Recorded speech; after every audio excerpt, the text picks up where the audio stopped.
College படிச்சுக்கிட்டு இருக்கும்போது எனக்கு சீனியரு. அப்போ எங்களுக்கெல்லாம் வந்து லவ் லெட்டர் எழுதி கொடுப்பாரு. அவர் கிளாஸ்மேட்டுக்கு எல்லாத்துக்குமே அவர் தான் வந்து லவ் ஓகே ஆயிடுச்சு உங்களுக்கு? நம்ம டாபிக் வேற படத்துக்குள்ள வாயா. அவர் ஃப்ரெண்ட்ஸுக்கு எல்லாத்துக்குமே எல்லாருமே லவ் பண்ணுவாங்கல்ல, எழுத தெரியாது. எங்கள் டேரக்டர் ஹேண்ட் ரைட்டிங் வந்து ரொம்ப ரொம்ப அழகாக இருக்கும். நீங்கள் அப்படி அச்சடிச்ச மாதிரி எழுதுவார். நிறைய பேருக்கு எழுதி கொடுப்பாரு. நான் அவர்கிட்ட கேட்டதில்லை, அப்படி இல்லைங்க. ஏன்னா லா காலேஜ் பொறுத்து சீனியர் மேலே கொஞ்சம் பயம் இருக்கும். அப்படி தான் இருந்துச்சு. அதனால் நான் லவ் லெட்டர்லாம் கேட்டால் நான் ராகிங் பண்ணுவார்ல, அதனால் கேட்கல. மற்றவங்களுக்கும் எழுதி கொடுப்பாரு. அதனால் அப்போவே வந்து சினிமாவில் டான்ஸு காலேஜில் வந்து அதெல்லாம் கல்ச்சுரல்ஸ் ஊர்லேயுமே அவர் ஊர்லேயுமே அவர் தான் பண்ணுவார். காலேஜில் நான் அந்த 2 வருஷமும் அவர் தான் பண்ணார். அதுக்கப்புறம் தான் சென்னை போயிட்டார்.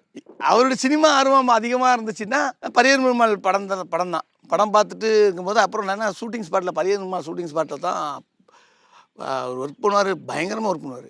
நம்ம அண்ணன் படம் எடுக்கிறாரு அப்படிங்கும்போது நான் காலேஜ் கோர்ட் முடிஞ்சதுமே நேராக எனக்கு 12 மணிக்கு 1 மணிக்கு கோர்ட் முடியும்ல, நேராக ஷூட்டிங் ஸ்பாட்டுக்கு போயிடுவேன். அப்போ வந்து எனக்கு சினிமா தெரியாதுல்ல. இவங்களுக்கு வேலை பார்த்துட்டு போனாங்க, அவங்கள பார்த்து நான் சிரிப்பேன். இப்போ அதுதான் அப்போ அப்படியே ரிட்டர்னாக வருது.